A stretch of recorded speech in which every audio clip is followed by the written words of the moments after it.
just make sure I've got everything taken care of here, Rich.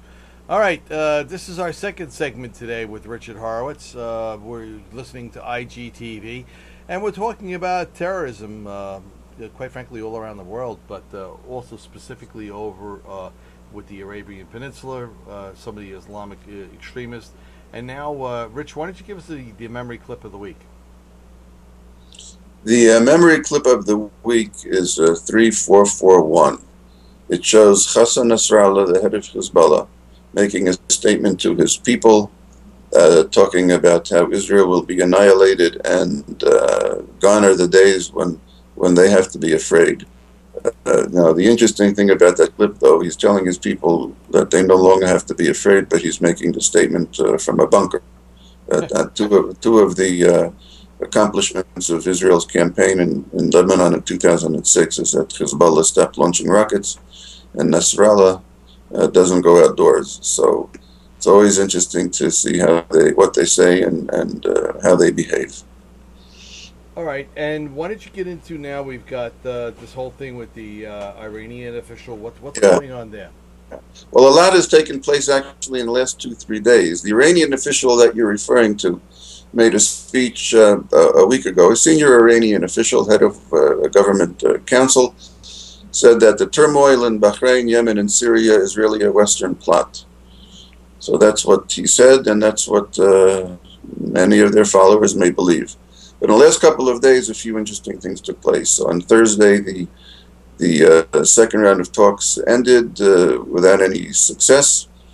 On Friday, the International Atomic Energy Association released or it published its confidential report by midday on Friday. It was on the internet. It said that it found traces of uranium up to 27%, which is above what Iran claims it had. Turns out that and Iran dismissed it, saying it was just a technical glitch. Turns out that there are Western experts who agree with that it seems that it was just a technical glitch. However, the report also said that Iran has, instead of the 160 pounds of 20% enriched uranium, they have 320 pounds of 20% enriched uranium.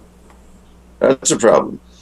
On Monday, yesterday, Iran announced that it will not halt its uranium enrichment up to 20%, which is what the West wanted. It has more than enough for many years, but it said it will not halt its enrichment. The third round of talks is scheduled sometime in June. We'll see what happens. A couple of other issues regarding Iran, from the serious to the strange. Journalists have come across a UN confidential document showing that Iran has been sending arms to Syria, of course in violation of the UN embargo, but also we saw what happened over the weekend. It turns out that the 110 or so killed in that attack, papers are now saying that it was an assassination and not in the course of combat. A number of European countries are expelling their Syrian diplomats because of it, and Iran is sending Syria weaponry.